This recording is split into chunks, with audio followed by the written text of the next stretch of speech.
Հայոց ցեղասպանությունը ցույց տվեց, թե ինչի են հանգեցնում կրոնական թշնամանքի հրահրումը, ազգայնականությունն ու այլատյացությունը։ Հայոց ցեղասպանության 111-րդ տարելիցի առիթով ուղերձ է հղել Ռուսաստանի նախագահը։ Այն ընթերցվել է հայկական եկեղեցում։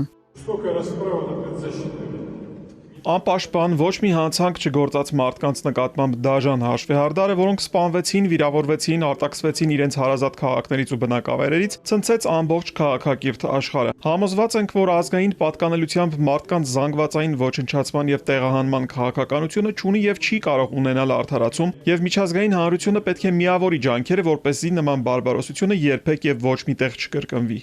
Հայ առաքելական եկեղեցու Ռուսաստանի եւ Նոր Նախիջևանի թեմի առաջնորդ Եզրա Սրբազանն է կատարել ոգեկոչման արարողությունը։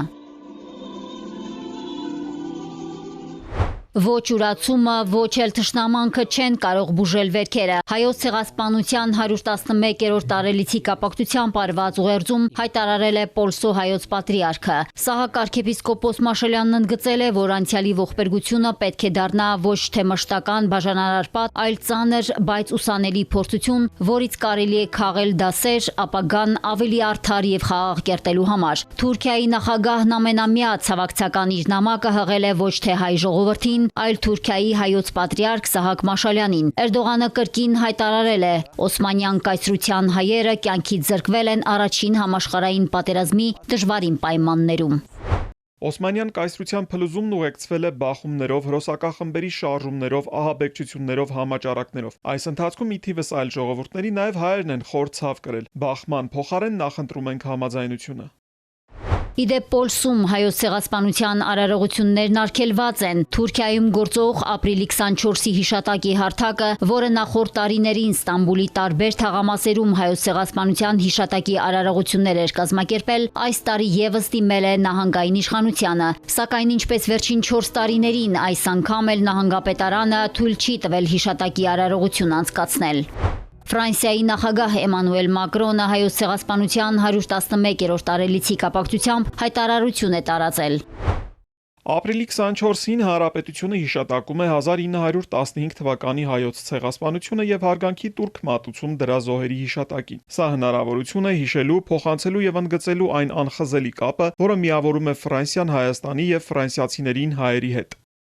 Ֆրանսիայի մի շարք քաղաքներում ավանդական ջահերով երթերին այս տարի եւս մասնակցել են հայ համայնքի ներկայացուցիչները, ոգեկոչելու հայոց ցեղասպանության զոհերի հիշատակը։ Մթնշաղին կազմակերպված երթերը ուղեկցվել են մոմավառությամբ, ազգային դրոշներով եւ միասնական քայլերթով։ Երթից տեսանյութ է հրապարակել Տեր Կոմիտաս քահանա Տիգրանյանը։ Միաժամանակ Մարսելի Ֆարո պալատը լուսավորվել է Հայաստանի դրոշի գույներով ի հիշատակ հայոց ցեղասպանության։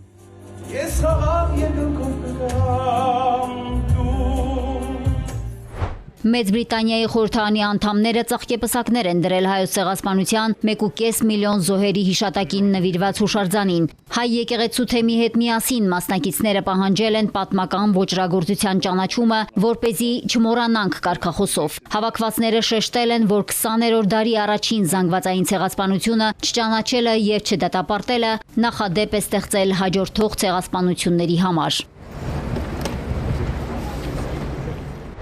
Ռիո դե Ժանեյրոյի քաղաքային խորհուրդը հայոց ցեղասպանության զոհերի հիշատակին նվիրված միջոցառում է անցկացրել։ Տարիներ շարունակ քաղաքում պաշտոնապես նշվում է հայ ժողովրդի հալածանքների սկիզբը, երբ Օսմանյան կայսրությունը զանգվածային ձերբակալություններ եւ մահապատիժներ իրականացրեց Կոստանդնուպոլսում, որին հաջորդեցին բռնի տեղահանությունները Սիրիայի անապատով։ Հարգանքի տուրքի միջոցառումը նախաձեռնել էր քաղաքային խորհրդի անդամ Մարկոս Դիասը, ընդգծելով պատմական հիշողության պահպանման կարևորությունը եւ ճանաչելով Բրազիլում հայ համայնքի ներդրումը։